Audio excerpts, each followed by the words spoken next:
In 2017, I landed in Australia with a master's degree dream and a $65,000 tuition bill, but while my classmates were worrying about assignments, I was carrying a secret. I wasn't just a student, I was a soldier in a financial war that started 24 years ago on a small poultry farm in Nepal. Today, I work 50 hours a week across 2 jobs. I earn over $1,000 every single week, yet my bank account often sits at zero. This isn't a video about how to get rich quick. It's about how I'm finally breaking a cycle of debt that nearly crushed my family. People might look at our situation and say my mom managed the money poorly, but they couldn't be more wrong. My mother is a 10 out of 10 strategist with no job and only a yearly crop income. She raised me, she educated me, and she kept our family afloat. When our poultry farm failed decades ago, we lost $10,000. In Nepal, that's a fortune. To survive, she entered the debt cycle, taking a loan just to pay the interest on another. She took rates of 18%. 24%, and even 36%. It sounds crazy, but as the proverb says, it is better to be crazy than to be dead. She did what she had to do. Then, in 2015, the earthquake hit. We lost our home. My parents lived in a cowshed for years, but she never stopped fighting. I came to Australia thinking I'd pay it all back instantly, but the reality hit hard. $16,500 fees every 6 months. My life became a blur, working at 5 a.m., rushing to uni, then back to work, finishing assignments at midnight, and repeating it all the next day. I made mistakes. I took a $10,500 credit card just to survive. For 7 years, I paid above $100 a month in interest alone.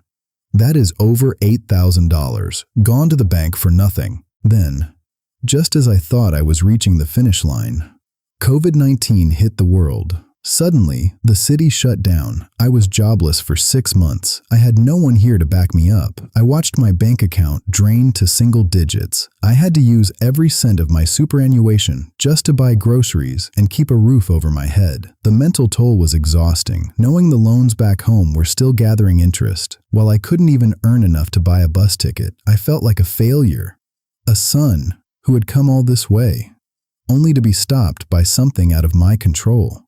But even then, my mom supported me.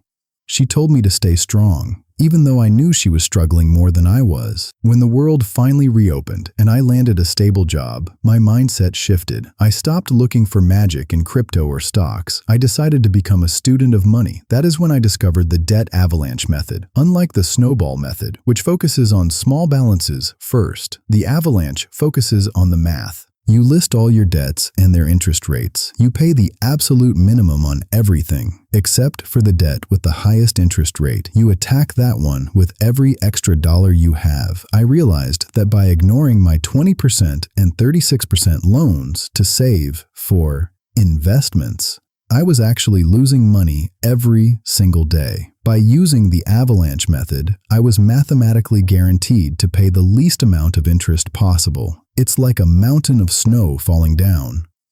Once that top, most expensive debt is crushed, all that extra money falls down to the next debt, making the impact even stronger. I traded the hope of gambling for the certainty of mathematical progress. Last year, I took a bold step. I got an unsecured loan here in Australia at 20% to wipe out my high-interest credit card and the predatory local lenders in Nepal. It sounds like just moving debt around, but it took the mental pressure off my mom. In Nepal, lenders show up at your door whenever they want. In Australia, it's a systematic plan. I traded chaos for a strategy. Currently, I owe $14,370 on my Australian loan at 19.5%. My minimum payment is $180, but I pay $295 every single week. By sacrificing that extra $115, I am cutting my debt time in half. In about 11 months, that debt will be gone, saving me nearly $2,000 in interest. Back home, our $55,000 bank loan is down to $44,000. We've cleared most of the loans from relatives, the ones that weigh on your soul the most. Every dollar I send home now isn't just money, it's a brick in the house we are rebuilding. My mom is getting older, And she's tired. She tries to hide the financial details to save me from the stress. But I see it all now. I work 50 hours a week and my pockets are empty at the end of the month. But my heart is finally full.